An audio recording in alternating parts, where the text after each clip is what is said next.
기도하겠습니다.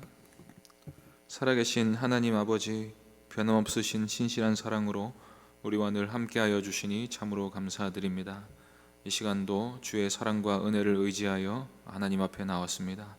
저희들을 받아주시고 기도를 들어주시고 오늘 하루 함께하여 주시옵소서. 주 예수 그리스도의 이름으로 기도하옵나이다. 아멘. 찬송가 80장 찬양하겠습니다. 찬송가 80장입니다.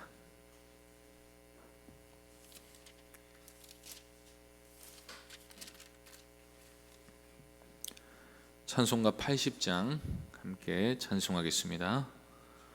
천지에 있는 이름 중 귀하고 높은 이름, 준하시기 전 지으신 구주의 이름 예수.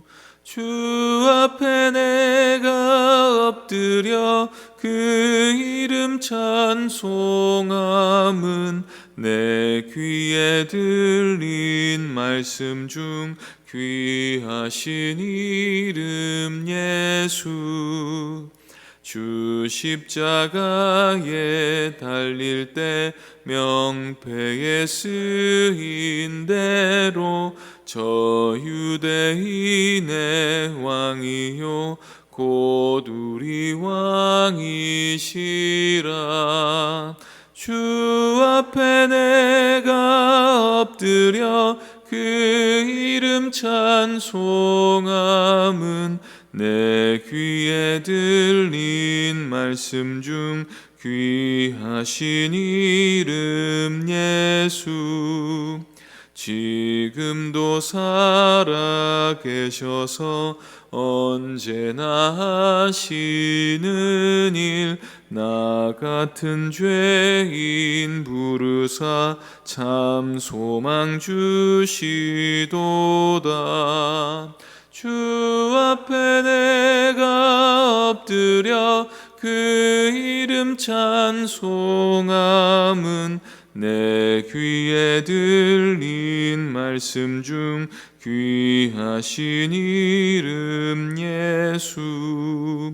주 예수께서 영원히 어제나 오늘이나 그 이름으로 우리에게 참 복을 내리신다. 주 앞에 내가 엎드려 그 이름 찬송함은 내 귀에 들린 말씀 중 귀하신 이름 예수. 아멘. 하나님 말씀은 요한복음 3장 31절부터 36절까지 말씀입니다. 요한복음 3장 31절부터 36절까지 말씀입니다. 찾으셨으면 한 절씩 교독하겠습니다. 위로부터 오시는 이는 만물 위에 계시고 땅에서 난 이는 땅에 속하여 땅에 속한 것을 말하느니라. 하늘로부터 오시는 이는 만물 위에 계시나니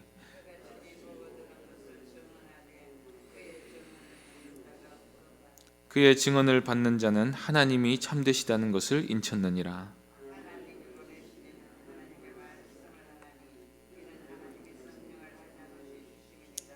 아버지께서 아들을 사랑하사 만물을 다 그의 손에 주셨으니 아들을 믿는 자에게는 영생이 있고 아들에게 순종하지 아니하는 자는 영생을 보지 못하고 도리어 하나님의 진노가 그 위에 머물러 있느니라. 아멘. 이 시간 그리스도의 우월하심이라는 제목으로 하나님 말씀 전하겠습니다. 세례 요한이 예수님과 자신을 비교하면서 그는 흥해야 하겠고 나는 쇠해야 한다라고 말할 수 있었던 것은 요한에게 예수님이 어떤 분이신지를 아는 믿음이 있었기 때문입니다. 참된 겸손은 겸손하려는 노력에서 나오는 것이 아닙니다.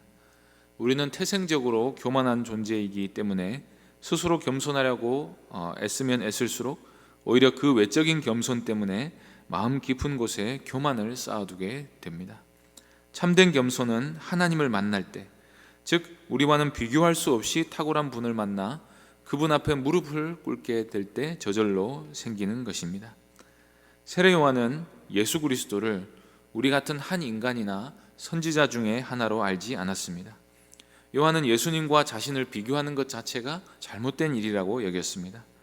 요한에게 예수님은 그의 신발끈을 풀기도 감당하지 못할 높으신 분이었던 것입니다.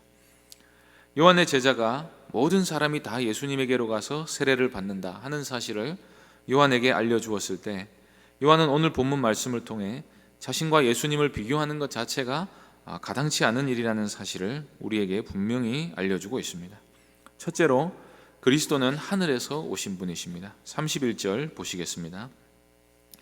위로부터 오시는 이는 만물 위에 계시고 땅에서 난 이는 땅에 속하여 땅에 속한 것을 말하느니라. 하늘로부터 오시는 이는 만물 위에 계시나니. 세례 요한은 처음부터 예수님께서는 자신보다 앞선 분이라고 선포했습니다. 이 말씀은 예수님이 하나님이시라는 말의 다름 아닙니다. 거기에 더해 요한은 그 예수님께서 만물보다 먼저 계실 분 아니라 만물 위에 계신 분이라고 선포합니다. 예수님은 위에 계시다가 내려오신 분이십니다. 예수님은 우리처럼 따로 창조된 분도 아니고 존재하지 않았던 적이 없는 분이셨습니다. 예수님이 이 땅에 오신 것은 원래부터 계시던 분이 사람이 되어 나타나신 것입니다. 그래서 요한은 예수님이 하늘로부터 오셨다는 사실을 토대로 그분은 만물 위에 계신 만물의 주관자라는 사실을 먼저 선언합니다. 예수 그리스도께서는 만물 위에 계시기 때문에 만물을 초월해 계시며 모든 사물의 본질을 꿰뚫어 보실 수가 있는 것입니다. 예수 그리스도는 사람의 영혼을 아시고 땅에 속한 일 모두를 일일이 아시는 분이십니다. 그것은 예수님이 위에서 모든 것을 내려다 보시는 분이시기 때문입니다. 그리고 더 중요한 사실은 예수님은 땅에 있는 모든 일뿐 아니라 하늘에 있는 일들을 아시는 분이라는 것입니다. 땅에 속한 사람들, 땅에서 태어나서 물질 세계를 벗어나지 못하는 인생들은 하늘의 일을 전혀 알 수 없습니다. 알려주어도 이해할 수 없습니다. 하늘에 있는 일들을 땅에 있는 인생들에게 알려줄 수 있는 분은 오직 하늘에서 오신 우리의 창조주 뿐인 것입니다. 바로 예수님이 하늘로부터 오셨다는 사실에서 우리는 오직 예수 그리스도의 증언만이 영원하고 참된 진리일 수밖에 없다는 사실을 보게 됩니다. 세례 요한이 말하는 예수님의 우월성에 관한 두 번째 사실은 그분은 직접 보고 들은 것을 전하시는 분이시라는 것입니다. 32절 보시겠습니다. 그가 친히 보고 들은 것을 증언하되 그의 증언을 받는 자가 없도다. 세례 요한은 물론 위대한 선지자였습니다. 그러나 요한은 자신이 직접 본 것을 증언할 수는 없었습니다. 요한은 계시를 받아 간접적으로 들은 것을 전하는 우리 같은 한 인간일 뿐이었습니다. 그러나 예수 그리스도는 친히 보아서 아는 것을 우리에게 알려주십니다. 그래서 예수님은 그 어떤 설명 없이 니고데모에게 중생의 사실과 필요성에 대해 직접적으로 말씀하실 수 있었습니다. 예수님은 자신 스스로가 하나님의 독생자이심을 아셨고 이 땅에 십자가를 지고 부활하러 오셨다는 사실도 알고 계셨고 그 모든 일을 계획한 하나님의 음성을 들으신 분이었고 그 일이 반드시 성취될 것 또한 알고 계신 분이었습니다. 그러면서 세례 요한은 예수님의 우월성과 탁월성을 선포하면서 동시에 사람들이 일반적으로 알고 있는 시각과 다른 사실 한 가지를 우리에게 알려줍니다. 겉보기에 예수님은 날로 성공하고 있었고 세례 요한은 날로 미약해져 가고 있었습니다. 그러나 세례 요한은 이렇게 말합니다. 그의 증언을 받는 사람이 없다는 것입니다. 수많은 사람들이 기적을 보고 예수님께로 몰려들었습니다. 그런데 예수님이 하늘에 속한 말씀을 하시면 그때마다 사람들이 썰물처럼 빠져나갑니다. 나를 믿는 자는 죽어도 산다. 나는 생명의 떡이다. 나는 하늘에서 왔고 너희는 땅에서 났다. 그런 말씀을 하실 때마다 대부분의 사람들은 예수님의 증언을 받지 못했습니다. 그 예수님의 말씀이 분명한 진리임에도 불구하고 말입니다. 그래서 어쩌면 예수님은 별로 흥하신 것도 아닙니다. 예수님을 보고 진정으로 믿는 사람보다 안 믿는 사람이 훨씬 많았습니다.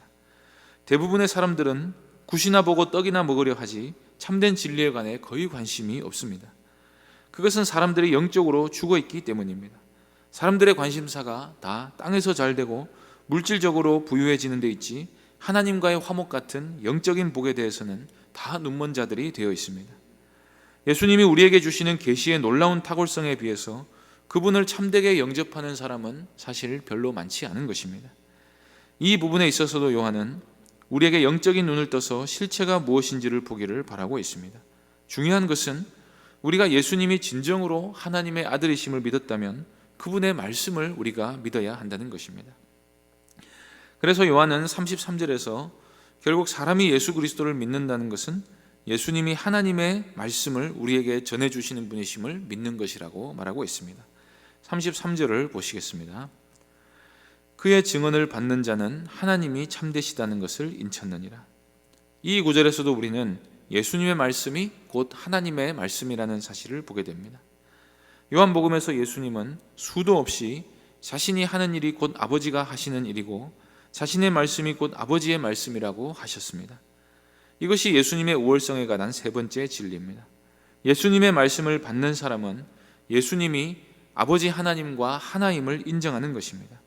인정하는 정도가 아니라 거기에다 인을 칩니다. 누가 하나님을 참되게 믿는 사람입니까? 누가 성경에 계시된 그대로 하나님을 믿고 그 하나님께 자신의 영혼 전부를 맡겨드리는 사람입니까? 예수님의 말씀을 듣는 사람이 그렇게 하나님을 확신하는 믿음을 갖게 된다는 것입니다. 예수님이 길이요 진리요 생명이십니다. 예수님을 통하지 않고 아버지께로 갈 수 있는 길이 없습니다.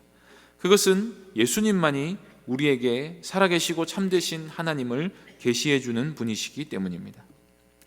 인간의 몸을 입고 계신 예수님께서 이 땅에 제한된 육체를 입고 계시면서 그런 일을 여전히 하실 수 있는 이유는 하나님이 그리스도에게는 성령을 무한히 부어주시기 때문입니다. 이것이 예수님의 우월성에 관한 네 번째 사실입니다. 요한은 이 사실로 자신과 예수님이 서로 비교될 수 없는 분이라는 사실을 힘있게 강조하고 있습니다. 34절을 보시겠습니다. 하나님이 보내신 이는 하나님의 말씀을 하나니 이는 하나님이 성령을 한량없이 부어주심이니라. 선지자들에게는 성령이 한시적으로 혹은 제한적으로 부어졌습니다. 성령이 부어질 때도 있었고 아닐 때도 있었습니다. 그러나 예수 그리스도에게는 성령이 제한 없이 부어집니다. 그리스도는 모든 은사를 다 가지고 계시고 모든 지혜가 충만히 그 안에 거하십니다. 하나님의 가장 깊은 것까지도 통달하시는 성령이 그리스도에게는 한량없이 부어지기 때문입니다. 그러므로 예수 그리스도는 인간의 몸을 가지고 땅을 딛고 서 계시면서도 항상 하나님의 말씀을 하실 수 있었습니다. 베드로는 이 사실을 가리켜서 하나님이 예수님에게 성령을 기름 붓듯 하셨다고 표현한 적 있습니다. 이것은 그 어떤 사람이든 하나님의 사람이 되려면 성령으로 충만해야 된다 하는 사실을 시사해 주면서 동시에 예수 그리스도와 다른 선지자들 간의 질적인 차이가 무엇인지를 보여주기도 하는 것입니다. 이와 관련해서 다섯째로 예수 그리스도의 우월하심은 무엇보다 그분의 아들 되심에 있습니다. 하나님이 예수님에게 성령을 한량없이 부어주신 이유는 그분이 하나님의 아들이시기 때문입니다. 35절을 보시겠습니다. 아버지께서 아들을 사랑하사 만물을 다 그의 손에 주셨으니. 예수 그리스도는 하나님의 사랑받는 아들이십니다. 우리는 피조물이지만 예수님은 본래 하나님이 낳으신 유일하신 아들이셨습니다. 우리는 하나님을 우리의 창조주로서 아버지로 부르고 또한 그리스도 안에서 하나님께로 입양된 자로 하나님을 아버지로 부르게 됩니다. 그렇지만 예수 그리스도는 본래 하나님의 영원한 아들이십니다. 세상 그 누구도 예수님처럼 하나님께 사랑받는 존재는 없습니다. 그래서 하나님은 아들을 사랑하셔서 만물을 다 그의 손에 주십니다. 하나님은 사랑하는 자에게 모든 것을 다 맡기십니다. 하나님은 사랑이시기에 우리를 사랑하신 그 사랑 때문에 우리에게 천국을 맡겨주시는 것입니다. 그러나 우리가 받는 사랑은 그리스도가 하나님께로부터 받는 사랑과 비교할 수가 없습니다. 바로 이 예수님의 아들 되심, 즉 예수님이 본래 하늘로부터 내려오신 우리의 하나님이시고 우리를 진리로 충만하게 하시는 분이심을 우리가 믿을 때 영생이 주어지는 것입니다. 36절을 보시겠습니다. 아들을 믿는 자에게는 영생이 있고 아들에게 순종하지 아니하는 자는 영생을 보지 못하고 도리어 하나님의 진노가 그 위에 머물러 있느니라. 어쩌면 이 세례 요한의 한마디가 복음의 요약이라고 할 수 있습니다. 수많은 사람들이 착하게 살아야 영생을 얻는다고 생각합니다. 그러나 의로운 삶은 영생의 산물이지 의로운 삶을 살았기 때문에 영생에 이룰 수 있는 것이 아닙니다. 영생은 하나님의 아들을 믿는 자에게 선물로 주어지는 것입니다. 이것이 성경의 계시입니다. 왜냐하면 허물과 죄로 죽은 인생이 생명을 얻게 되는 길은 우리를 대신해 죽으시고 부활하신 분을 믿는 길밖에 없기 때문입니다. 그분이 바로 하나님의 아들이시며 나의 주님이시고 그리스도이심을 믿는 게 신앙의 핵심이 되는 것입니다. 이때 우리는 예수님을 믿는 것과 그분에게 순종하는 것이 서로 다른 개념이 아니라는 사실을 보게 됩니다. 요한은 아들을 믿는 자에게는 영생이 있고 반면에 아들에게 순종하지 아니하는 자는 여전히 하나님의 진노 아래에 있게 된다고 말합니다. 믿는 것과 순종하는 것이 하나로 표현되어 있습니다. 이것이 우리가 가지고 있는 믿음의 동전의 양면인 것입니다. 믿음과 순종은 반드시 함께 가게 되어 있습니다. 예수 그리스도를 믿는다 하면서 예수님께 순종하지 않는 것은 진정한 믿음이 아닌 것입니다. 왜냐하면 예수님을 하나님의 아들로 믿는다는 고백이 참이 되려면 그 하나님의 권위 아래 자신의 삶을 놓는 것이야말로 진정한 믿음이 될 것이기 때문입니다. 오늘날 우리는 영생의 길이 예수 그리스도께 있다는 믿음이 점점 희미해지는 시대에 살고 있습니다. 영생을 얻는 것도 영생을 누리는 것도 다 예수 그리스도 안에 있는 줄로 믿으시기 바랍니다. 우리 주 예수 그리스도를 사랑하고 의지하고 순종하는 믿음이 우리에게 있어서 그 그리스도 안에 있는 영생을 항상 취하며 살아가는 복된 성도님들 되시기를 바랍니다. 기도하겠습니다. 하나님 아버지, 예수 그리스도를 우리에게 주셔서 세상을 이처럼 사랑하신 그 사랑을 우리에게 보여주시고 그 예수님의 하나님의 아들 되심과 비교할 수 없이 우월하신 참 하나님이심을 우리에게 계시해 주시니 참으로 감사드립니다. 우리가 그 예수님을 나의 주고 나의 주시오 나의 하나님으로 고백하고 그분 안에 있는 영생을 취하며 살아가는 복된 주의 자녀들 될 수 있도록 은혜 베풀어 주시옵소서. 주 예수 그리스도의 이름으로 기도하옵나이다. 아멘. 하늘에 계신 우리 아버지여, 이름이 거룩히 여김을 받으시오며 나라의 임하옵시며 뜻이 하늘에서 이룬 것 같이 땅에서도 이루어지이다. 오늘날 우리에게 일용할 양식을 주옵시고 우리가 우리에게 죄 지은 자를 사하여 준 것 같이 우리 죄를 사하여 주옵시고 우리를 시험에 들게 하지 마옵시고 다만 악에서 구하옵소서. 대개 나라와 권세와 영광이 아버지께 영원히 있사옵나이다. 아멘. 이 시간 예수 그리스도를 참되게 믿는 믿음을 우리에게 허락해 주시기를 기도하시고 세교회당 준공 허가를 위해서 또 오늘 오후 4시부터 세교회당 청소가 있습니다. 위해서 기도해 주시고 또 병중의 성도들 위해서 기도해 주시고 개인적으로 기도하시기 바랍니다.